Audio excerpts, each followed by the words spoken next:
হচ্ছে নিন্দনীয় এবং ন্যাক্কারজনক ঘটনা। এই ঘটনা বিশালগড়ে এর আগেও ঘটেছে।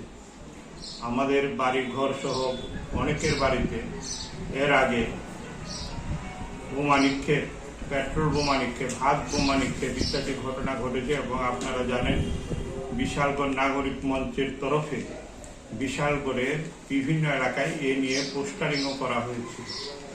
কিন্তু পুলিশ, রাজ্যের পুলিশের সঙ্গে বিশালগড় পুলিশেরও কোনো ভূমিকা নেই যে সমাজ বিরোধীদের ধরার জন্য বা তাদেরকে গ্রেপ্তার করার জন্য। দেখুন, এটা তো গতকালের ঘটনাই, এটা নতুন কিছু না। গত 4 বছর যাবতই চলছে বিশালগড় এবং সারা ত্রিপুরা রাজ্যে বিজেপির এই সন্ত্রাস, বাইকম্যানি সন্ত্রাস, বোমাবাজি, পেট্রোল বোমা ছোড়ন। এটা তো নিত্য নতুন ঘটনা, এটা চলছেই, চলতে থাকবে। এখন বিপ্লব দেবের রাজ খতম হয়েছে, আশা করি কিছুটা সন্ত্রাস কমে যাবে। এবং কারণ তারা আজ পেয়ে গেছে যে তাদের সরকারটা কিছুদিন মধ্যে পড়ে যাচ্ছে, এই জন্য তারা আজ পেয়ে গেছে। এখন কিছুটা কমবে।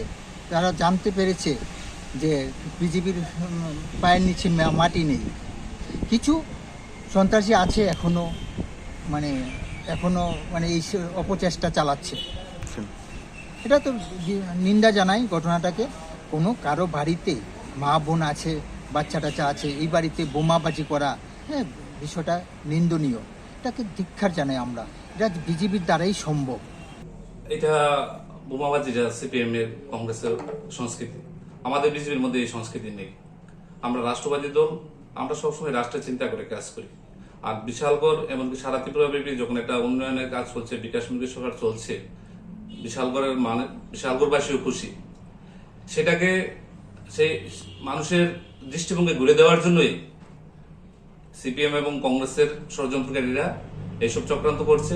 এটা তাদের কাণ্ডই হবে আমাদের মনে হয়, কারণ বিজেপির কার্যকর্তারা এইসব কাজে কোনো সময় লিপ্ত থাকে না। সম্প্রতি বিশালগড়ের আরো কয়েকটা ঘটনাকেও এভাবে আপনাদের দিকে আঙুল তুলছে, সেইগুলোকে আপনারা কিভাবে দেখছেন? দেখেন, যারা বিরোধী বলে বিশালগড়ে যাদের অস্তিত্বই নেই, তারও এইসবের কাজের সঙ্গে যুক্ত। কারণ তার আজ অব্দি 2018 বিধানসভা নির্বাচনের পর আজ অব্দি তাদের কেউ মাঠে দেখেনি। তাই তারা আমাদের বিশালগড়ে যে শান্তি সম্প্রীতি চলছে, সেটাকে বিনষ্ট করার জন্যই তাদের এটা একটা চক্রান্ত।